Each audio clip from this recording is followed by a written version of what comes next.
Hey folks, welcome to another edition of Modern. We have myself playing Black-Green Yawgmoth versus Brady Hayes. I don't know why. We had someone else run the stream because I was playing, so ignore the noob part. He's very new to Magic, but that's not the point. Brady Hayes playing Grixis Death Shadow. Brady's gonna thought sees me. Taking that Giraffe's Messenger. Yeah, so I played this week because it was my birthday on the day that we do our normal Modern tournaments. And it's a little fun thing. I played and then they put me on stream the entire tournament. So we have 4 rounds of Yawgmoth coming up. I'm getting my hand looked at again.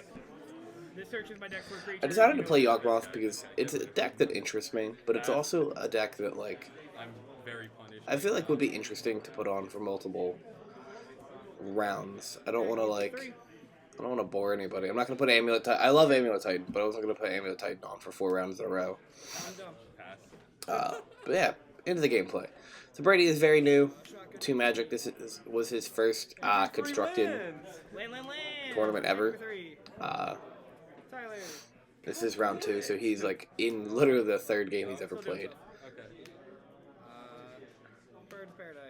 Alright, so I'm going to attack the Stronger Geist.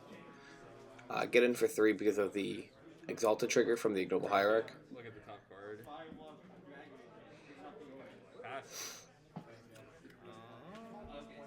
So part of this match is like me helping teach Brady like exactly how to play and stuff. He's borrowing my Grixis deck. We're attacking in for 3 again. Just be careful in Magic. So he comes from Digimon and Pokemon, where like with Pokemon specifically after your opponent attacks you, like their turn ends. So that's why he like keeps going to like draw a card, which like I talked to him about. I was like, hey, listen, like there is a second main phase, and like after that you can do stuff. Alright, he's gonna draw a card. So he picked up a Bloodstained Mire and he's got a Lightning Bolt.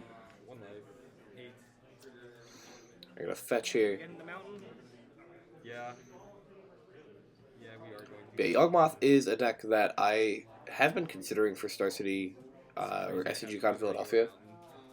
It's a good deck. It's an interesting combo deck that does a lot of different things. It also can play a grindy mid-range strategy if it needs to as well.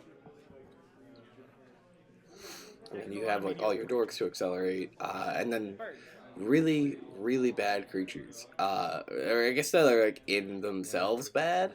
But it's one of my favorite things to joke while playing the deck is that I'm just playing like crappy creature tribal. It's always a good time when someone attacks with a Ragavan into your Yawgmoth, and your 5-cent Dark Ascension draft card kills their $80 Mythic from Modern Horizons 2. I want to do that. Alright, so this is me explaining how Undying works. Kill the birds, yeah. In response, I will float. And explaining you probably would have killed one of the birds instead of killing the Strangleroot Geist. 1, 2, 3, 4, 5. I will cast Chord of Calling. X will equal 2. Right, and then I'm gonna Convoke out a Chord of Calling, and then explaining how Convoke works. Okay. We try to run as friendly of an environment in the shop as we can. Just because, like, that's how you, like, new people, like, new players, you want to help them out and stuff like that. And, like, this is a friendly event. So I'm going to chord for Zulaport Cutthroat here. Reasoning being that, like, I have something that's about to die. I have an Undying guy. So that resolves. He comes into play. And then I don't remember if I have... I will gain a life, you lose a life. I don't think I have Yawgmoth in hand. But I think I just drew him, actually. But it's one of those things that, like, I kind of just want to set up for the combos, like, as well, or fast as I can. No, I have Grist and Endurance.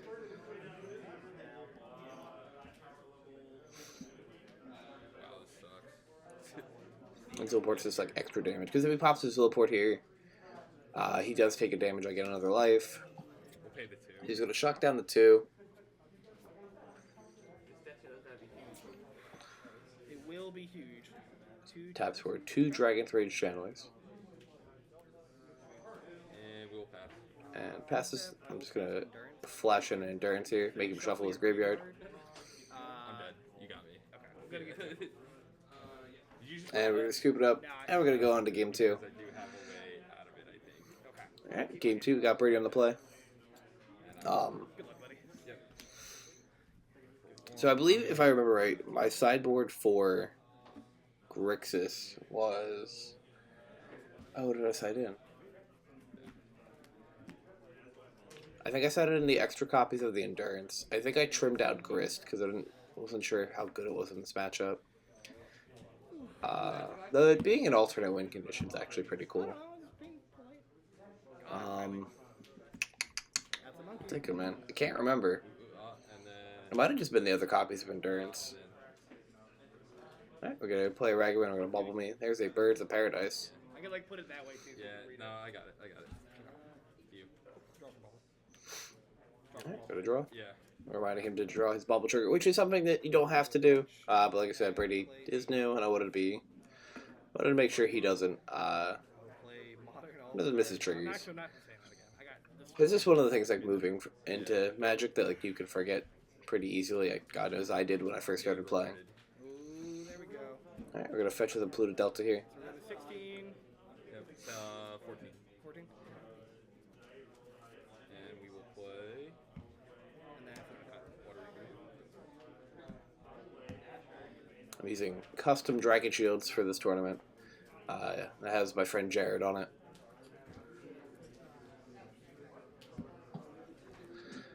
Which I'll tell you, the custom Dragon Shields are a lot better than I thought they would be. They are. I'm not terribly fan of like. Honestly, I usually don't like sleeves that aren't matted on the back. Card, Undying. So he goes to Fatal Push, the Yawgmoth, and then I explain Undying to him. That's my least favorite card in the game. What is this? I'm like, hey, listen, if you don't want to do it, you don't have to. Shit. I've been duped. But yeah, this is basically an F&M level event. Like this isn't a 1K. This is just very It's really, really bad. weekly fun tournament. We'll swing. Nothing too competitive. So I don't mind like helping Brady out and stuff here. And it's, again, like I said, we try to have like a positive vibe in the shop. I'll tell you what though, it is really weird watching yourself play. He's gonna attack with a Ragavan. I'm just gonna block with the Yawgmoth here, mostly because like my hand is fine, and I don't want him to potentially gain advantage. Also, I think that was Endurance, and that would have been the card he got with the Ragavan, and definitely isn't something I want him taking from me. Yeah, that is a good card. So I'm gonna tap and play an Ignoble Hierarch, put a Blooming Marsh in, and play a Bird's Paradise off that. You have a lot of mana, right? Alright, Brady's gonna draw a Death Shadow here. Yeah. So I think this matchup is... So one of the things I like to most about Yawgmoth is it is favored... It seems like it's very favored against any of the Ragavan decks. Just because you have so many things that can block at turn 1. Especially like the Undying, like Young Wolf, because you get your creature back and it gets bigger. But like you can put a dork in front of it. Like you don't have to be afraid of like Ragavan connecting usually. And then, like, once you get established, like, once you put a Yawgmoth on the board, it's very hard for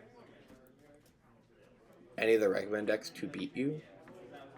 Now, the Murktide deck in games 2 and 3 can be a problem because they do side in cards like, or they side in Blood Moon, which is an issue for Yawgmoth at times, depending on how you fetch. Now, Yawgmoth does side Magus of the Moon occasionally, so, like, you can build the deck to play on a Blood Moon axis. You just have to be aggressive with your fetches and get basics. Declare swing. So you enter combat. Yeah, it's a 3/3. Declare attack. So we're declaring attacks here, attacking for 3. Sure. I won't block it. I'll Snapcaster Mage. Then we're going to flash in a Snapcaster Mage. Yep. And then I'll tap this to play Fatal Push.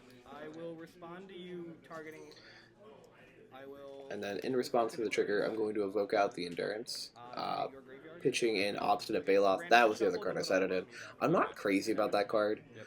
I can understand I where want that bird dying. it's good. Like if you're up against like a Liliana of the Veil or like Croxa, Yeah. You like- shove- Okay, just the bottom of the deck. bring it out. But a lot of the card effects I feel like are selective nowadays. I mean, Cola gets command, but it's mostly just off-season Inquisition.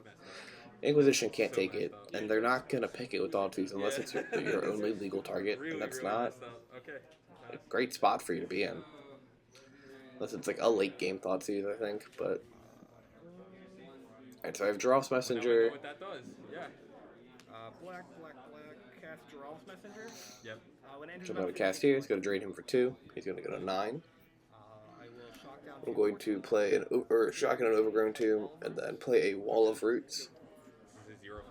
It can make a green. Another creature that just blocks Ragavan for days. If this dies, is it dead forever? Reading Geralf's Please tell me Messenger. it's dead forever. Going over there and dying thing again. God, I hate this deck. That's the whole point of it. Okay. But yeah, Yawgmoth is on my short list of decks to consider for. There are a short list of decks that I'm considering for Star City Philadelphia.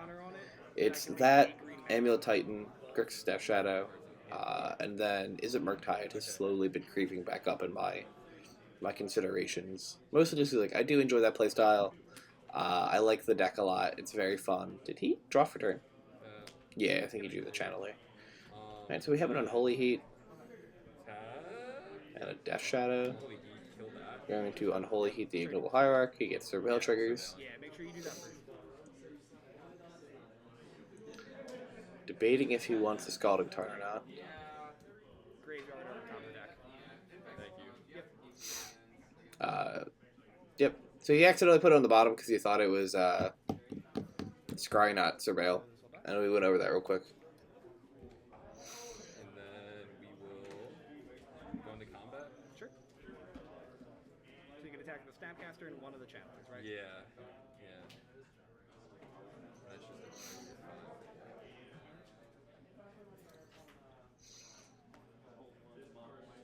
declare swing with the Snapcaster. You Tap. go. Tap. So you declare So all you your declare an attackers attack with Snapcaster Mage. that? Sure. I'm just gonna put the wall root in front of it using the 05 blocker. Death And he's gonna cast a Death Shadow, which is a 4/4 at the moment. Where's Luris? In my deck. Oh well. Wait, that would make things a We're little gonna bit untap. easier, wouldn't We're it? going to see what we top deck here. Draw for turn. Where's Luris? Through an Eldritch Evolution. I will make a green. So there's a couple different lines I could I take am here. the worst I player. could make the green and then use the Eldritch Evolution to Green. sack it Green. and go get Yawgmoth. Black. I will cast Eldritch Evolution. Sacking my Wall of Roots' cost. Okay. Which is Go into my deck and I probably what I'll control end a up doing. creature With converted mana cost X +2. So, or And then explaining how it works. What a top deck. It's a beautiful top deck. What a top, I will put I think Eldritch, so like Quarter Calling is really cool, right? what a top deck. Eldritch Evolution I think is my favorite between the two. Yeah. It just feels very good to resolve. Because you can get a lot of incidental value out of it. Like I've had turn 1 Matador, turn 2 Strangleroot Geist, turn 3 4/3. EE, sack the Geist, play Yawgmoth, attack with the Geist again, or because it is haste. Declare block. This Dragon Rage chain away. Sure. Alright, so we're going to attack in with Geralf's Messenger. My second main. Yep. Just going to chump block it with the Dragon's Rage Channeler. Yep, now they're 3. And then I think at this point, we're checking to see if he has Delirium. I will I'm going to sack the Geralf's Messenger, take 1 life, draw a card. I'm going to put a -1/-1 counter on the Snapcaster Mage. Which technically, you don't draw the card until you put the counter on something, so I should have just waited to draw the card. But I shouldn't have a response there. Yawgmoth will sack Birds of Paradise. Okay. I will pay life. This is a little bit of a greedy play by me, No, on my because I draw. definitely could have died. Oh, okay, now doing I what see- I'm doing. now I see what the point of that is. That's best. Oh, I will sack this. Yeah. So we're going to draw this Messenger, sack it, bring it back, Put a -1/-1. put a -1/-1 counter on Death Shadow. probably the Death Shadow here, yeah. Bring this back. please 5/5. And bring it back. We're going to drain him for 2 again. Am I just dead? I don't know if he's at Is this 7. like I a don't know if big- the guy who's working the cameras got to that yet. 10. Alright, we're gonna fetch. I think I get the Dryad Arbor here. Yeah. Grab a Dryad Arbor. Which Dryad Arbor is supposed to go in the front. I keep forgetting about that. I don't play with Dryad Arbor very often. This is actually, I think, the first deck I've ever had with Dryad Arbor in the deck. So I always forget that like you have to keep it up front. Which it makes sense. It's a I've creature. been taking my team. I don't think it's very long for this world. I usually, when I'm fetching it, I'm usually just using it to sack with I Yawgmoth. mean, I have the Dryad Arbor, so I can, like, Yeah. theoretically sack the Geralf's Messenger again. Man, if only I had Luris. Like, I didn't think it would have mattered. I don't think it matters. You wouldn't. Which I believe is the intention here. Alright, so I will sack this. Put a -1/-1 counter on the draw. We're gonna sack it. Put a -1/-1 counter on the Draws Messenger. Draw another card. I think Bring it the back. You would plan. I think they're just planning to update my life total after I finish doing Yawgmoth activations. I'm gonna bring back the Draws Messenger. Brady's gonna go to 7. -1/-1 counter on that. Because it comes back. Then I drew a Bird's Paradise here, which is like my protection line with this play. Because like if he does draw a dress down here, I can just put the birds in front of Too much, but the Death Shadow yeah, without worrying about dying. So this is. Oh yeah. Can't do that. So attack with those. Yep. Go to block. Alright, so he's gonna attack in for. Bird here. Yep. He's at 3 now. Okay, so we missed a couple activations. Take the 3, but Yeah. before. And I'm at 8. Do not like the fact he put my Yeah, the. I lost. Yeah, I lost. I'm not about the title he put on there, Yeah. but Yeah. it also covering the life total, or I could look at the life totals hurting me. So you know. Gotcha. So before damage, I will sack the Birds of Paradise. Alright, so gonna go to blocks. 7. Explaining how shadow blocking works to him, Draw a card. Yep. and then I'm gonna sack the Bird's Paradise. So this. Do you know what shadow blocking Put a is? -1/-1 counter on the Draws Messenger. Oh yeah. Since I So if you declared the declare block. blocker, but then you sack it, nothing happens. Correct. But I can't do damage. And then.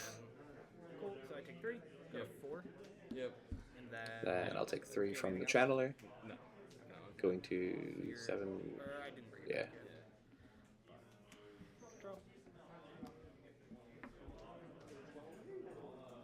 So one of the ways it can go infinite to kill your opponent Yeah, going by having to. 2 So I could just like attack with the Giraffe's Messenger. Kill one, bring it That's back, keep killing, that's bring it back. that's actually so. There's a couple of different ways that he That's Brady's actually just kinda cool, dead though. on this turn. He's empty-handed. So, like, Eldritch Casting Evolution, Eldritch Evolution here, sacking the Giraffe's Messenger.